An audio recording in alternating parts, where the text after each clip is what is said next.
사사사사사 사사사 이거 우리 세력 형님께서 사라고 하는 신호인가 보다. 18, 18, 18, 18 이렇게 돼 있어. 아 이거 팔아라는 신호인가 보다.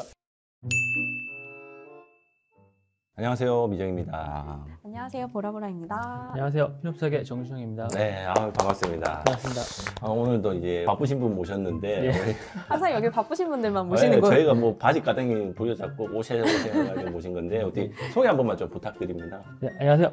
저는 이제 앞에서 말씀드린 것처럼 핀업스탁에서 소속되어 있는 정신영이라고 합니다. 네, 반갑습니다. 핀업스탁이라는 곳이 뭐 하는 곳일까 제가 처음 들어보는데. 짧게 설명만 드리면은 나에게 꼭 맞는 투자를 배우는 공간이라는 이제 모토로서 이제 네. 서비스를 제공하고 있는 네. 플랫폼 업체입니다. 뭐 재테크부터 뭐 금융투자 플랫폼까지 다양하게 개인 투자자들한테 맞는 이제 서비스를 네네네. 제공하고 있는 곳이라고 봐주면 될 것 같습니다. 그럼 재테크 잘 하시겠네 우리 팀장님. 그냥 뭐 쏘쏘.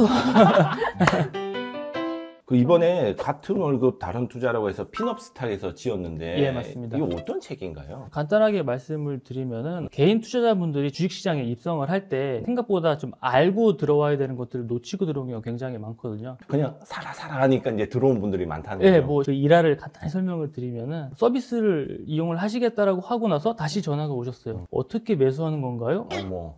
네, 그런 부분들이 이제 계속 쌓이다 보니까 개인 투자자분들이 이제 주식 투자함에 있어서 기본적으로 알아야 되는 것들을 한번 담아보자. 다만 시중에 나와 있는 책들은 대체적으로 좀 어려운 것들이 많으니까 우리는 맞아. 최대한 쉽게 풀자. 대화체로 네. 최대한 쉽게 다가갈 수 있는 책을 써보자라는 차원에서 집필을 하게 됐습니다. 이게 진짜 대화체라서 저는 제가 송이인가 이렇게 약간 감정이입하면서 읽었거든요. 또 네. 재밌게 읽히더라고요. 감사합니다. 대표적으로 잘못 알고 있는 선입견 중 하나거든요. 심지어 불로소득이라까지 표현하신 분도 있어요. 맞아요. 저도 그런 얘기 많이 네. 들어봤어요. 세금 내 거 다 내거든요. 엄청 많이 내잖아요. 네. 제로섬 게임은 누가 이득을 취함으로 인해서 한쪽에서는 잃어서 이제 0이 된다라는 맞아요. 측면에서 이제 일컫는 말인데 주식 투자는 공통된 부분이 전혀 없다고 좀 보고 있어요. 주식이라는 거는 결국 내가 산 주식이 이제 가치가 성장을 하면은 내가 산 가격보다 더 높은 가격에 팔 수도 있고 다시 되살 수도 있고 상장 조건을 유지만 하고 있다면 10년, 20년도 계속 주식시장에 남아있을 수 있다는 거죠. 그 안에서 계속적으로 거래를 할 수 있는 거고 코스피 지수 기준으로 말씀을 드리면 1980년대에서 그리고 현재 2022년까지 네. 대략 한 60배 이상 올랐다는 거죠. 많이 올랐다. 그러면은 그 안에서 얼마나 많은 투자 기회가 제공이 됐으며 더 높은 가격에 팔 수 있는 시간이 얼마나 많았느냐라고 보고 다시 제로섬 게임이라는 개념으로 보면은 이건 전혀 맞지 않는 개념이라는 거죠. 그러니까 누군가 이기면 누군가 지는 게임이 예, 아니라 다 맞습니다. 같이 이길 수 있는 게임일 네, 수도 모두가 있다. 윈윈할 수 있는 구조가 주식 투자인 거죠. 근데 왜 제 주변에 이런 사람밖에 없을까?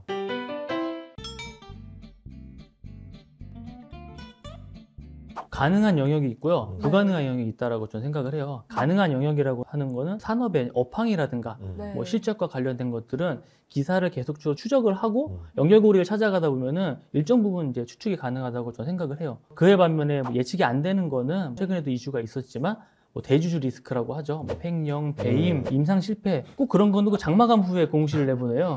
그럼 항상 그렇더라고요. 네, 그런 부분은 사실 비체계적 위험이라고 하죠. 개인 투자자분들이 가장 관심 있어 하는 거는 그럼 예측 가능한 부분은 어떤 거냐라는 건데 그거를 약간 제가 구분을 해서 말씀을 드리면은 결국은 개인 투자자분들이 정보를 얻을 수 있는 거는 뭐 공시도 있지만 거의 대부분 뉴스거든요. 맞아요. 네. 단기적으로 주식 시장에 영향을 미칠 수 있는 뉴스를 잘 캐치하는 분들은 그걸 통해서 단기 투자를 하시고요. 장기적인 관점에서 뉴스 해석을 계속적으로 추적을 하시는 분들은 그를 통해서 어느 업종이 앞으로도 계속적으로 이슈가 될 수 있겠구나. 라고 이제 연결이 되는 거죠. 제가 사례만 간단히 설명을 드리면은 네. 단기적인 성향으로 이제 주식 투자를 하시는 흔히 말하는 단타 투자 같은 경우는 대통령 대선이 이제 완료가 되는 시점부터 다음 거래일에 바로 어떤 뉴스와 어떤 종목이 이슈가 됐냐면 부동산 관련 그리고 원자력. 네, 최근에 글을 보니까 탈원전을 탈피한다라고 해서 탈탈원전이라고 얘기를 하더라고요. 탈원전? 네, 그런 식으로 뉴스에 맞물리는 종목들이 바로바로 이제 시장에서 나오거든요. 저도 그 뉴스를 봤는데 왜 주식을 생각을 못했지? 그러니까 저도 네. 봤거든요. 그게 사실 굉장히 좀 노력과 연습이 필요한 과정이라고 저는 생각을 해요. 그런 분들은 모든 뉴스가 주식으로 기결돼가지고 예를 들어서 네. 저 같은 경우에는 탈원전을 다시 탈피한다고 하니까 뭐 네. 전기세 그러네. 내려가려나 뭐 이런 생각하고 끝났는데 이제 여기서 투자 아이디어를 얻는 분들은 다시 원전주가 오르겠구나. 네. 그건 관리할 연습으로 가능하겠죠?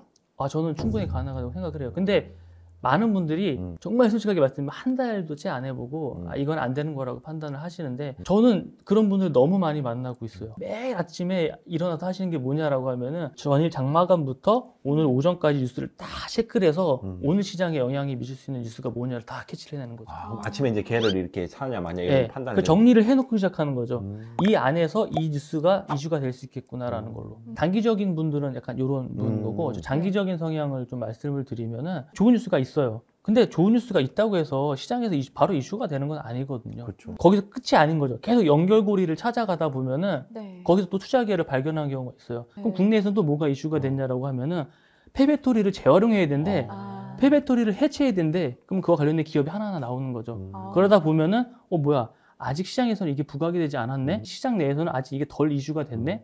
근데 아직 산업이 가지고 있는 파이는 굉장히 크네. 앞에서 말씀 주신 그 예측의 범위까지 들어갈 수 있다는 거죠. 아, 그런 애를 이제 미리 픽해놓고 그쵸. 기다리는 그게 이제 장기적인 관점에서 보시는 예. 분들이죠. 그러니까 그런 식으로 연결고리를 계속 찾아가는 분들이 그런 뉴스를 정리를 잘 하고 실제 기업과 매칭을 시켜가지고 장기 투자로 하시죠. 책 후반에 보면은 제가 송이 대리에게 전하는 내용 중 하나가 뭐가 있냐면은 실제 고수분들이 너에게 이런 편지를 써줬어라는 내용이 있어요. 네. 그 내용에 보면은 한 분은 단일 종목으로 500%의 수익을 내셨고 한 분은 단기 투자로서 한 달에 800% 이상의 수익을 내셨어요. 계속 이렇게 샀다 팔았다 하시면서 네. 전혀 극과 극의 투자를 하고 계시거든요. 네. 근데 어느 누가 옳다라고 말을 할 수 없잖아요. 그렇죠. 정말 다양한 투자가 존재하죠. 그리고 제가 뉴스 하니까 궁금한 게 있는데 음. 우리가 흔히 속설로 뉴스에 팔아라. 뉴스 뜰 때는 남들도 다 하니까 이미 늦었다. 그런 고점이다. 경우가 많은 건 사실이에요. 투자를 많이 이제 해보신 분들은 HTS상에서 특징주라는 걸 접할 수가 있어요. 보통 이제 특징주로 언급이 되거나 그와 관련해서 뉴스가 나왔을 때는 고점인 경우가 상당히 많아요. 단기적으로 봤을 때는. 뭐 장기적인 거는 좀 그 이후의 문제니까. 네. 그러니까 뭐 뉴스에 뭐 팔아라라는 그 개념 자체가 전혀 잘못된 내용은 아닌 거죠. 제가 이해하기로는 그러면 뉴스에 팔아라는 장기적인 관점에서 예. 막 올라오면서 이제 시장에서 주목을 받고 뉴스가 뜰 때 아 이제 팔아야 되겠다 하고 네. 파는 게 아닌가라는 생각이 지금 딱 드네요. 그러니까 그런 거를 이제 적절한 매도하는 시점으로 이제 활용하시는 분들이 많죠. 성향에 따라 좀 다른 부분도 많은 것 같아요. 제가 이제 구분해서 말씀을 드리는데 단기 투자 위주로 하시는 분과 장기 투자하는 분들은 사실 봐야 되는 부분이 좀 엄연히 좀 다른 것 같긴 해요. 단기 투자하는 분들이 주로 보는 거는 대체적으로 뭐 거래량, 거래대금, 뉴스. 지금 시장에서 어떤 종목이 이슈가 되고 있는데 어디에 지금 돈이 몰리고 있느라는 걸 보고 거기서 단기 투자를 하시죠. 제가 아는 분한테 굉장히 재밌게 설명을 들었던 기억이 있는데 준영아 너가 이성을 당장 만나려고 해. 사람 많은 데 갈래? 적은 데 갈래? 많은 데 가죠. 많은 데 가는 거 아니냐? 그럼 거기서 찾아야지. 주식시장도 그때그때 이슈화 되는 종목은 그렇게 많지 않을 수도 있어. 그러면은 포커스를 딱 맞춰야 돼 라고 얘기하는데 맞네. 맞는 얘기더라고요. 맞는 말이네요. 네, 돈이 몰리는 곳에 기회가 있다라고 생각을 하고 그쪽으로 단기 투자분들은 이제 몰리죠. 그에 반면에 정말 가치 투자를 이제 지향하시는 분들은 네. 마찬가지로 뭐 뉴스 굉장히 중요하지만 돈의 흐름을 중요시하고 그리고 실제 돈을 제대로 벌고 있느냐처럼 이제 손익계산서를 좀 보시죠. 이거를 봐야 됩니다라고 하기 전에 기본이죠. 그 정도도 못 보면은 뭐 물렸다는 표현이 있잖아요. 네네. 사실 뭐 개인 투자자분들 중에 물렸다는 표현 안 써보신 분은 없을 텐데 그렇죠. 물려도 될 만한 종목이 있고 물리면 안 될 것 같은 종목이 있는데 네. 거기에 대한 판단은 사실 손익계산서나 뭐 현금흐름표 같은 재무제표를 통해서 이제 판단이 가능한 거거든요. 제가 이제 책 잠깐 보다가 궁금한 게 예. 그 호가창 보면 아 예. 한 주씩 계속 사고 파는 거 있잖아요. 아 예. 그게 도대체 이유가 뭐예요? 저도 예전에 굉장히 궁금했거든요. 결론적으로 말씀드리면은 별 의미가 없다라고. 그걸 도대체 누가 하는 거지? 저희 같은 사람 한 번도 제가 한 주 이렇게 해본 적이 없거든요. 관심 끌기밖에 안 되는 것 같아요. 계속적으로 이렇게 들어오면은 순간적으로 체결 강도가 올라가는 것처럼 보일 수가 있거든요. 120, 130. 그리고 순간적으로 갑자기 빠르게 막 들어오면은 잠깐만 이거 올라가네. 돈 들어오나? 약간 이렇게 착각을 일으킬 수 있는 건데 이제 종토방 이런 데 보면 사사사사사 아, 이거 우리 세력 형님께서 사라고 하는 신호인가 보다 18, 18, 18, 18 네, 이렇게 돼 맞아요. 있어. 아 이거 팔아라는 신호인가 보다. 아무 의미가 없는 거야. 그 형님이 누구야? 사실 제가 좀 개인적으로는 네. 조금 답답한 부분 중 하나거든요. 왜 이거는 맞고 저건 틀려 이런 식의 그런 갈등과 토론을 좀 종종 보거든요. 꼭 정파와 사파 싸우듯이 특히 약간 좀 정말 웃긴 표현이지만 정석적인 투자, 가치 투자를 하신다고 생각하는 분들은 차트 투자로 하시는 분들은 너네들을 움직이는 관역을 맞추려고 하는 애들이다. 그게 제대로 맞냐? 약간 이런 식으로 얘기하시는 분들도 있고 반면에 기술적 분석, 그러니까 차트라든가 네. 뭐 이런 단기 투자를 하시는 분들은 반대로 야 너네들은 아직도 과거에 얽매여 있는 선비들이야. 막 이런 식으로 그렇게 표현들을 또 하시더라고요. 네. 결론부터 말씀드리면은 정답은 없다라는 거거든요. 기술적 분석 뭐 영망치 뭐 어쩌고저쩌고 뭐 이런 것들 막 예. 잔뜩 있잖아요. 예, 예. 이게 맞나라는 생각 사실 저는 좀 들어요. 예. 그럼에도 불구하고 차트 매매로 돈을 버는 분들이 있어요. 실제로 이제 이 잘하시는 분들 중에도 있어요. 많으시죠. 단기 투자하시는 분들은 거래량과 뭐 거래 대금 뉴스를 중요시한다고 말씀드렸잖아요. 네. 이 정도 재료에 이 정도 뉴스에 이 정도 거래량에는 지금 이 차트에서는 확률적으로 베팅을 해도 돼. 매매를 해도 돼. 이런 식으로 이제 접근이 되는 거죠. 단순히 이제 일봉이, 음봉이 3개 있고 양봉이 나왔다 해서 사자 이게 아니라 아, 그쵸.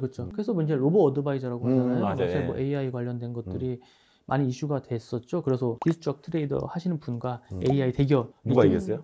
인간이 이겼습니다. 아. 네. 인간의 심리가 들어가도 이길 수 있다는 걸 보여주셨죠. 왜냐하면 아직은 인간이 시장을 더 이해하고 있고 심리적인 부분에 대해서 그치. 오히려 더 잘 이해하고 있다라는 시장 참여자도 인간이기 때문에 예. 기습 질문 그러면 투자를 전업으로 많이 하시는 분들 많이 만나보시잖아요. 뭐 어떤 특정 종목을 제가 추천해달라 이건 아닌데 아, 예. 한국 주식에 어쨌든 지금 다운돼 있는 상태인데 예. 네. 이게 좋을 것 같다 나쁠 것 같다 혹시 그런 식의 이야기를 하셨던 분들이 있으실까요? 제가 좀 기억에 남는 거는 그 얘기를 하시더라고요. 숨을 거면 철저하게 숨고 참여를 할 거면은 철저하게 시장에서 이슈 되는 것만 건드려라라고 얘기하더라고요. 갈론만 간다 그걸 사라 약간 예. 이런 느낌. 그러니까 어쨌든 더 장기적으로 이제 뭐 한국 코스피가 오르네 내리네 이거보다는 예. 지금 이 시장이 너무 변동성이 크다. 예. 그러니까 할 거면 확실하게 하든지. 예. 아니면 아예 좀 빼고 조금 더 숨고르기를 해라. 아. 예. 어쨌든 이제 오늘 귀하신 시간 내주셔가지고 아, 예. 예, 이 책 같은 월급 다른 투자. 제가 이 책을 봤는데 굉장히 두꺼워요. 아, 예. 맞아, 두꺼운데. 생각보다 두껍죠. 사실 많이 편집됐어요. 아 그런 건가요? 예. 네. 근데 읽는 거는 또 생각보다 의외로 금방 읽혀요. 예. 네. 그리고 이제 뭐 어떤 주린이들이 봤을 때 뻔한 이야기를 하는 책들이 많은데 예. 여기는 보면 이제 조금 더 뎁스 있게 예. 한 발짝 또 더 나간 이야기들도 많이 있더라고요. 예. 귀한 시간 내주셔가지고 책에 있는 이야기도 해주시고 그 외에 이제 갑자기 드린 질문들도 잘 이야기해 아, 주시고 네. 감사합니다. 너무너무 즐거운 시간 잘 보냈습니다. 예. 마지막으로 이제 주린이 분들한테 보시는 분들한테 못다한 말씀 마무리로 해주시면 좋을 것 같습니다. 주식 투자와 관련돼서 제가 뭐 함부로 이걸 해라 저걸 해라고 말씀드리기는 굉장히 어렵지만 그래도 제가 감히 좀 조언을 드리자면은 긴 시간을 가지고 좀 투자를 하시라라고 말씀드리고 싶어요. 기본적으로 들여야 되는 시간이 있는데 그런 부분 항상 감안하시고 지치지 않고 할 수 있어야지 그 안에서 성공의 열쇠를 찾을 수 있지 않을까라고 저는 생각을 하고 있습니다. 좀 와닿습니다. 어떤 의미인지. 긴 시간이라는 게 단순히 이제 내가 어떤 종목을 사서 길게 보라 이게 아니라 예. 나는 주식 투자 10년, 20년 할 거다. 네.